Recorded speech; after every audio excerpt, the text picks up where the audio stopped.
Father, thanks so much for Joe's heart and his passion for communicating your truth in a relevant way that sticks with us. Thanks for the hard work he's put in. Thanks even for the nerves I know that he's probably feeling right now. This is a really serious task, and it's something you've entrusted to us. So I pray he would take it seriously and enjoy himself up there. Most of all, he'd enjoy you and the way you've gifted him, and that we would just benefit because of it.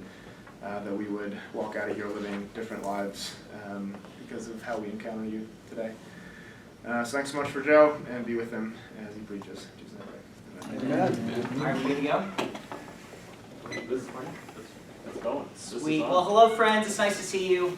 Our church has grown a lot since the last time I preached. There's 7 people now, and 15 at this rate. We're hosting a mega church. It's good preaching. I hope you guys enjoyed your Thanksgiving break. One of my favorite things about Thanksgiving is all of the TV show marathons. You got all of the CSI that you could want, all the Grey's Anatomy that you could want, all these shows back to back to back, waste an entire day. One of my favorite shows specifically is the show House. Do we have any House fans? Love me some House. House is this pessimistic, arrogant, all about himself doctor that is just so much fun to watch. And there's a little bit in us that as we watch it, we want to be like this guy because he's a genius. But the basic premise of the show is House takes on only the craziest of cases. Cases in which people have tried all other options, and they've arrived at House's hospital, and he's the only one that can offer them the cure. But House is unconventional. He doesn't start like normal doctors start. He doesn't wait to find a diagnosis and then treat the condition. No, instead he starts with dozens of treatments, dozens of conditions, or prescriptions, trying to find the one that treats the condition. And so he takes his people on this wild ride where they're to the brink of death, and then he raises them back to life with the one prescription that has the power to treat the condition. Because a good doctor knows that a good prescription has the power to cure the condition. The last few weeks we've been going through the book of Ecclesiastes, and I believe Ecclesiastes operates a lot like House. Solomon, our good doctor, has taken us through all of these failed treatments to give us the antidote that has the power to fix our condition. And so we've seen in weeks past, it was not pleasure that fixed things. It was not power, it was not prestige, it was not possessions. None of these things had the cure to what we were truly ailing with. And so Solomon, like a good doctor, gives us the prescription that can treat our condition. But before we can really understand, the prescription, we have to understand what it's trying to treat. And so first, we're going to start in true House fashion with the prescription that we've heard several times already throughout this series. So if you guys would, turn with me to Ecclesiastes 9, verse 7. He says, "Go, eat your bread with joy, and drink your wine with a merry heart, for God has already approved what you do. Let your garments be always white, let not oil be lacking on your head.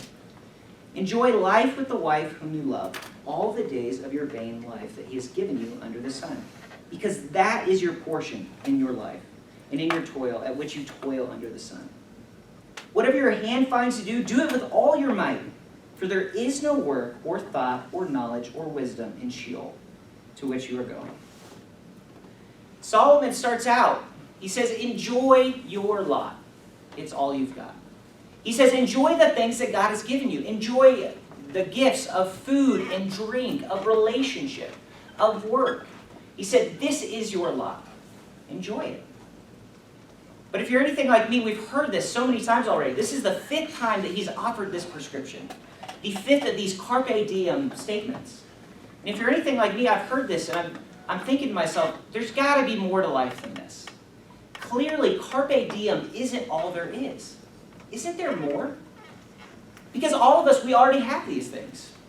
And a lot of us are still discontent. And so we buy into the assumption that being happy is something that exists out there. Solomon is telling us that our secret to being happy, of being content in this life, is found in what we already have. It's not found out there. One of the things that he does consistently is he reminds us, if you look back at the text, he says, enjoy your bread, enjoy your wine, enjoy your life, enjoy your work. It just beats you over the head again and again and again. Solomon is not saying this is the secret to life, this is the meaning of life. clearly we know that there's more to life than just eating and drinking. No, he's saying, he's addressing the issue that we all struggle with, of discontentment. We're not happy with what we have. And so like a good doctor, he's going to prescribe the only thing that can treat this condition.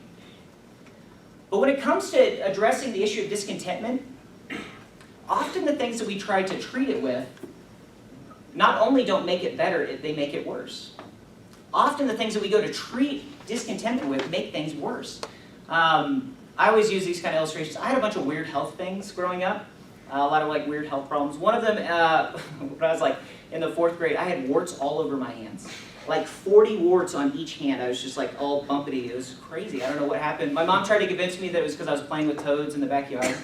I Googled that, by the way. That's not a thing. Like, you don't get warts from playing with toads. But I would play with toads anyways. I had warts all over. I went to the doctor, ended up dry icing them off. I was healed of my condition. But a couple of years later, I got a bump on my arm. And I was like, oh gosh, not again, warts. Like, I better snuff this thing out before I've got witch hands again. And so I ended up trying every home remedy that I could think of. We went to the store, we bought those little wart patches, and we put them on for several months.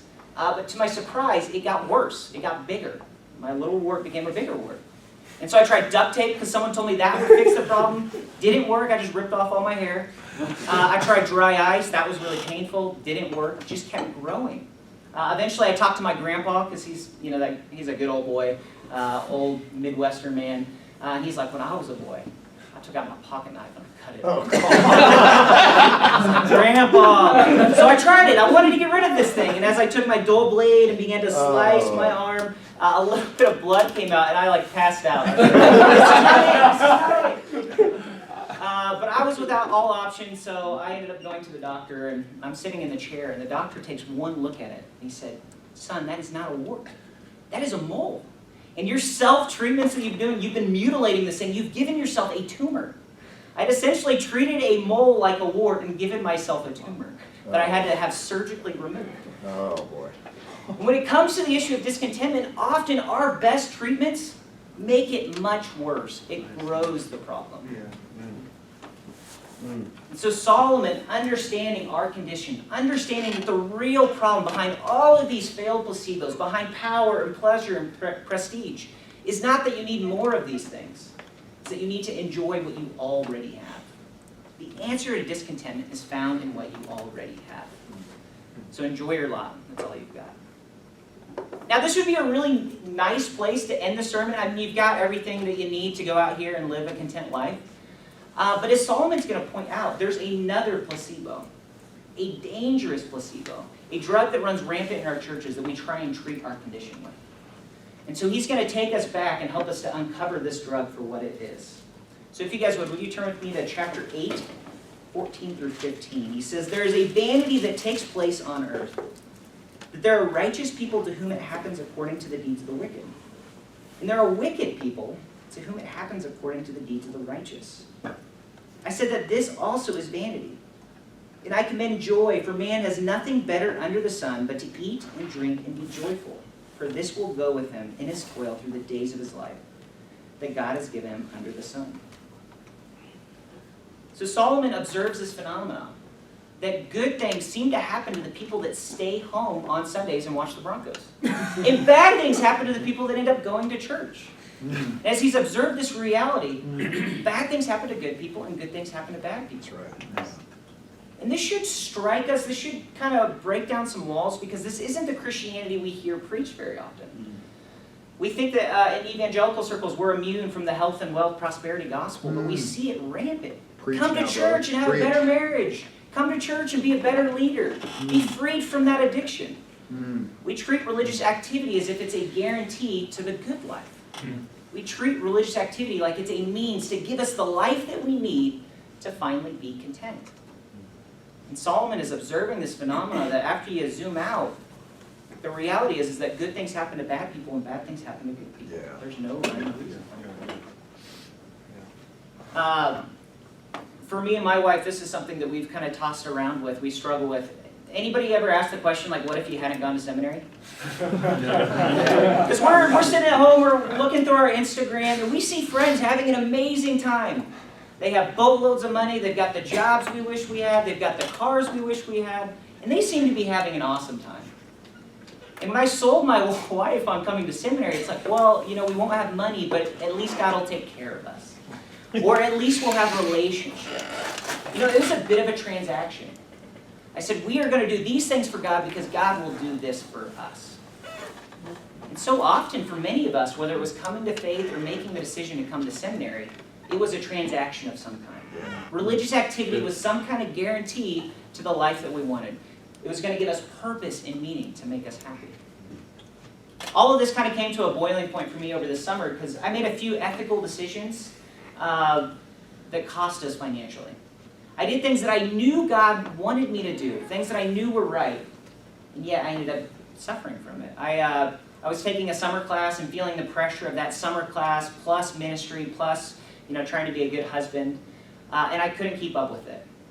And I knew I was only a couple weeks into it. I figured I'd drop it and invest more into my ministry that really needed me, only to get hit by a $1,500 bill that I wasn't expecting. That'll knock the teeth out of you.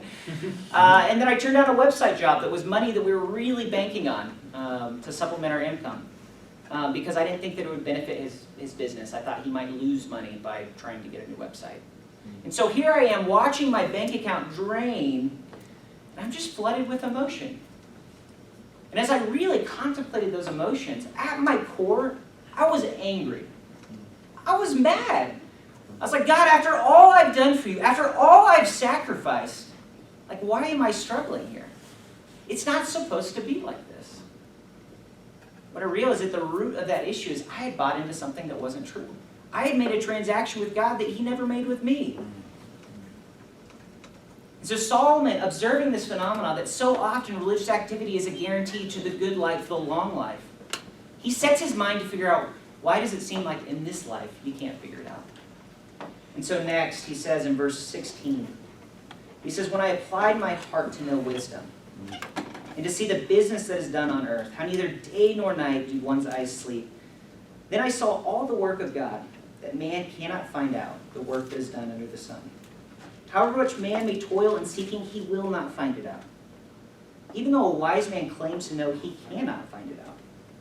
But all this I laid to heart, examining it, how the righteous and the wise and their deeds are in the hands of God. Whether it is love or hate, man does not know. Both are before him.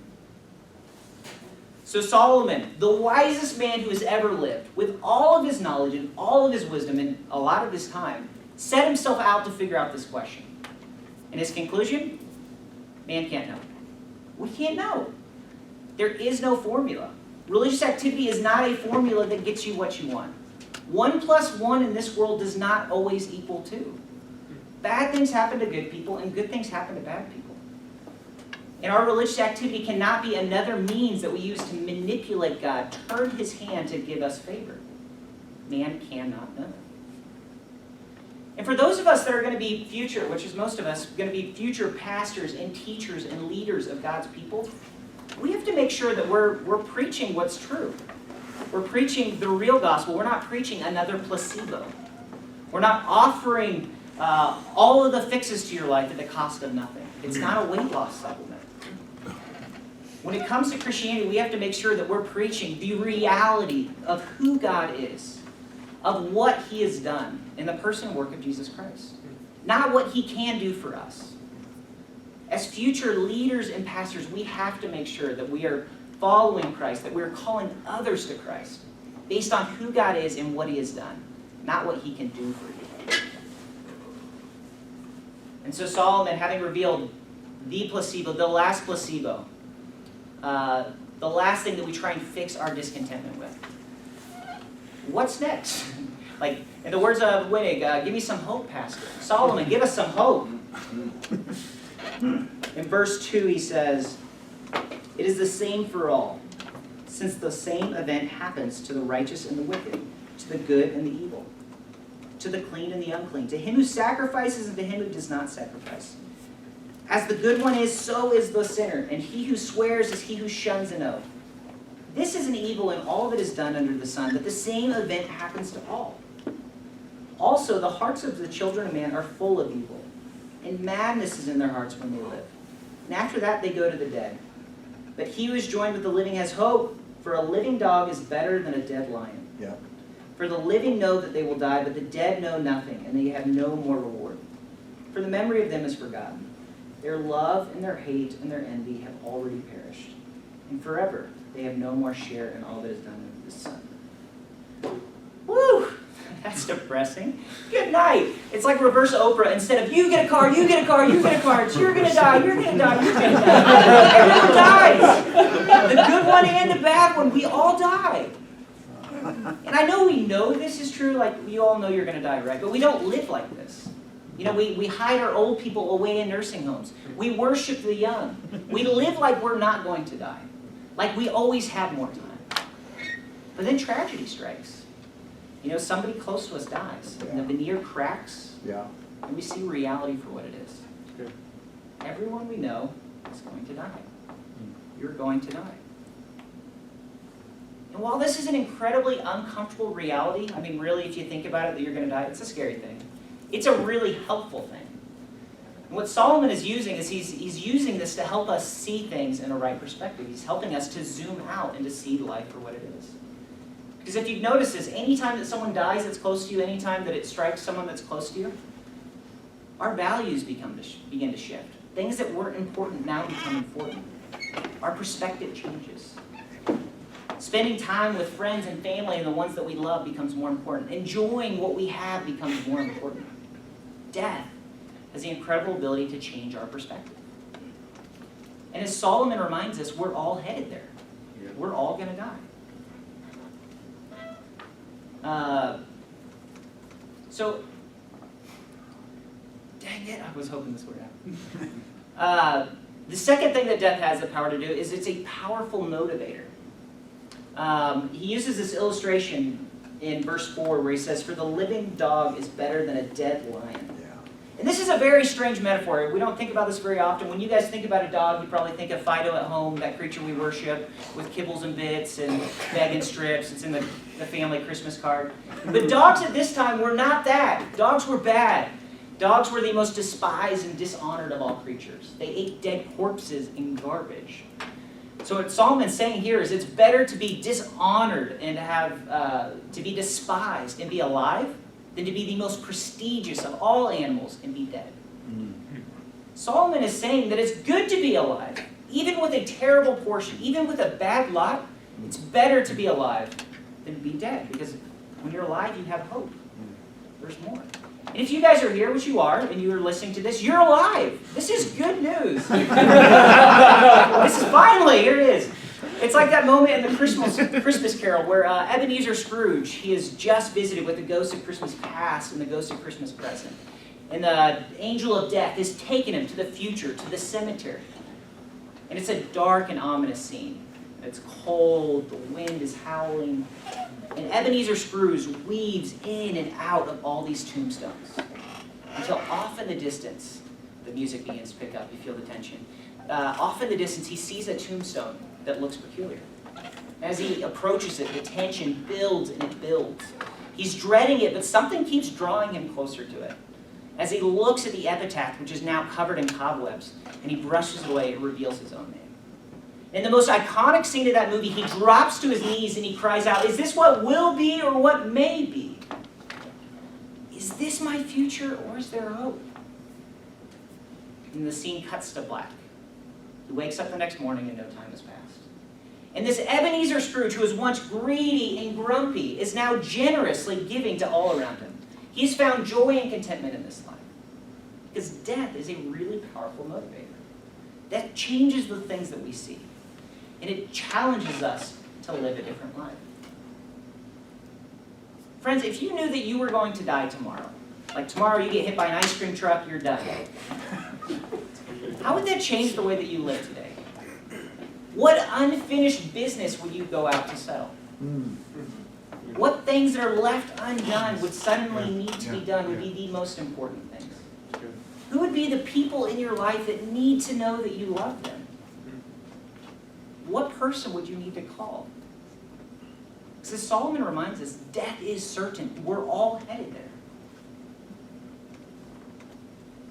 Now you might be saying, you know, for many of us here, we're Christians, and we We love the idea of heaven. You know, what about heaven? Don't we get heaven? Like, aren't we just supposed to be miserable now for a while, and then we get to be awesome in heaven with Jesus eating pizza and stuff? Like, isn't that our reality? But I found as evangelicals, we get so excited, so fixated on heaven, so concentrated on getting souls to heaven that we lose sight of the present. We accept the reality that we're supposed to be miserable now so that we can be happy then. And so we sacrifice our families on the altar of ministry for future glory. But is that really it? Is this life just be unhappy now so that you can be happy then? Be discontent now so that we can be content then? I would say no. I would say there's more to it. And that is the issue that Solomon is trying to address. Solomon, having looked at all these failed placebos, that pleasure does not fix our issue of discontentment, possessions don't, power don't, none of these things do. Solomon, having put all of this into perspective, that we're all going to die, that everything that you have is going to be taken away, Solomon finally prescribes the true antidote. Solomon prescribes exactly where we started. So let's unpack a little bit his prescription and why this can address our issue of discontentment. So if you would, back in chapter 9, verse 7. He says, "Go, eat your bread with joy, and drink your wine with a merry heart, for God has already approved what you do. Let your garments always be white. Let not oil be lacking on your head." First off, Solomon tells us to enjoy your some things. Enjoy the things that God has given you. He says that contentment will not be found in something else or someone else's some things or your future some things. He says contentment will be found in your some things, the things that you have right now. And so he says, eat, drink, be merry.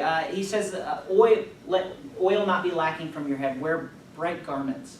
These were signs of festivity and joy. So he's essentially saying, enjoy what you've got. God is a gracious Father who's given you many gifts to be enjoyed. We're not just supposed to be miserable in this life. We're supposed to enjoy the things that He's given us. And so he says, as you eat that barbecue bacon burger with caramelized onions and tangy barbecue sauce, eat it with joy. As a good gift from the good Father. And as you drink your 12-year-old scotch and your craft brews, enjoy it as a good gift from your Father. Happiness will not come in something else. As much as I think that golden MacBook over there would make me happy, it won't. It might for a day, but then it's gone. Happiness is not found in something else. Happiness is found in what you already have. Contentment is found in what you already have. And for those of us that have a tendency of thinking that that next thing will do it, I'm obsessed with Patagonia, as anyone with eyes can see. There's like stickers, Patagonia everywhere. I bought into the lie that one more Patagonia would make me happy. So every year, Christmas and my birthday, I'm obsessing over that next item that will finally make my collection complete. It started with a jacket, and then it was jeans, and then it was a shirt, and then it was a hat, and now I have like close to 30 Patagonias, and no more happier than when I was at the beginning. The reality with discontentment is the more that we feed it, the more that it grows. So often, our failed treatments only make the problem worse. So Solomon says, enjoy what you've got. Enjoy your life. Second, picking up in verse 8, he says, or 9, he says, enjoy life with the wife whom you love, all the days of your life that He has given you under the sun, because that is your portion in life, in your toil that you toil under the sun. So the second thing he prescribes is to enjoy the someones in your life.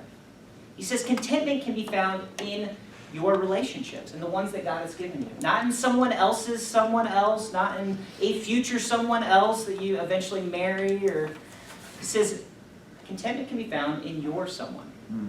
Now for many of us here, we may not be married, but you have relationships. God is a relational God who's given us relationships as a blessing to be enjoyed. So that's family or a close friend or co-workers or congregants. We have many relationships in our life in which we can enjoy. And Solomon says that these too are a gift, something to be enjoyed, something to be celebrated. Now you might be saying, well, you don't know my in-laws. I know in-laws. But and I guarantee you, these relationships in your life, they're not perfect. I guarantee they're not perfect. but they are yours. They're the ones that they are your lot, the ones that God has given you. My wife does this thing on Saturday mornings where when we sleep in, she goes from being dead asleep, like zombie asleep, to defying, and then immediately starts belting out the most horrendous children's songs you've ever heard. High-pitched, off-key, piercing to the ears. It's horrendous. Not her, like the singing. She's good. I love her. She's awesome. But she's mine. And these little things that are maybe annoying or we don't even look at now, if they were gone, Solomon says they will be gone. They will leave a gaping hole in our lives. That's right. God has placed relationships in our lives to be enjoyed. Who are the people in your lives that you really ought to be more thankful of? Who are the people in your lives that deserve to know that you love them? Deserve to know that you are thankful for them? Is it a call to mom, who you haven't talked to in a little while? Is it a note to your wife, just to say that you care? Is it a card to your coworkers? Who are the people in your life that God is calling you to be thankful for? Enjoy your lot. It's all you've got. And finally, Solomon offers our third prescription. In verse 10, he says, whatever your hand finds to do, do it with all your might. For there is no work or thought or knowledge or wisdom in Sheol to which you are going. He says, enjoy your somewheres. Enjoy where God has placed you right now. Enjoy the work that God has given you right now. Contentment can be found at your current place of employment. As much as we don't believe that, I've only been working for 10 years, but I've observed this crazy phenomenon. Every place I've worked is dysfunctional. It's got its own brand of crazy. And I always convince myself that the next job is going to be good. The next church is going to be good. Or God will be able to use me once I'm at that church. Or when I'm in charge. When the reality is that God wants you to be content where you're at now. God wants to be able to use you where you're at now. For many of us, this should hit home. Because for many of us, we're approaching graduation. We see the light at the end of the tunnel. And we've been in this holding pattern for all these years. We've been working at coffee shops, pizza places, interning, volunteering. And we kind of settle for this idea that I won't be content now. I won't be really effective now. I'll be effective then, when God can use me then. And so in the meantime, we trudge our feet and we grumble, waiting for that next place that's going to finally fulfill us. And we slack in our classes, assuming that once we're there, God will use us. Once we're there, we'll be effective. Solomon is telling us, no, you can be effective now. Failing to see that you'll cease to be used by God now. Everything you need to be content is found in what you already have, in the lot that's before you. So enjoy what you've got. I watched this, anybody watch Dr. Phil? This is embarrassing. I don't really watch it. I watched this show last week, and there's a story on Dr. Phil. This woman, normal, middle 20s, pretty average looking, like not crazy or anything. But she ended up going to a country concert. One of her favorite country singers is Kip Moore. Oh, yeah. Did you see? Yeah. She got to go backstage Yeah. with Kip Moore. And this country singer she looked at from afar for so long, she was now up and close with, and backstage he gives her a hug that's maybe a little too intimate, and she falls head over heels. Yeah. And this is typical, like we've seen this, people fall in love with celebrities all the time. What made this different is that she was already married. She has 3 kids. And she went home from that concert and served her husband divorce papers. Oh, wow. And now she sees her kids, a few times a week. This woman, as I watched this, I was like, who would do this? Who would trade the potential for happiness now for a fantasy that would never exist? Kip Moore is not interested in her. He didn't even know he gave her too tight of a hug. Who would trade what's right in front of them for something that will never be? I think you can see where I'm going with this. We do this all the time. We trade happiness now for the hope that happiness will come later. We trade our present reality for a future that may not come. How many pastors have we seen trade their families, their ministries, for a one-night affair with a congregant? How many pastors do we see struggle and strive pursuing success, saying, I'll slow down once we're this big, or once I'm there, leaving their families at the wayside? And Solomon is looking over this absurdity. And he's saying, contentment in this life will not be found in something else, in someone else, or somewhere else. Everything you need to be content is found right here. So enjoy your lot. That's all you've got. Let's pray. Father, just us being here in this room right now acknowledges the fact that we are immensely blessed. God, you have given us so many things to be thankful for. Father, I pray that you would give us the power to enjoy it, that you would open our eyes to see things in your perspective, to enjoy the many gifts, the many things, the many people, and the work that you've given us now. God, help us to be effective now and to enjoy what we have. It's your Son's holy and precious and mighty name that we pray. Amen.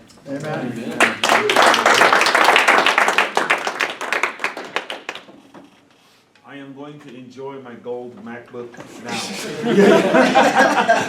think I'd enjoy it. Excellent message.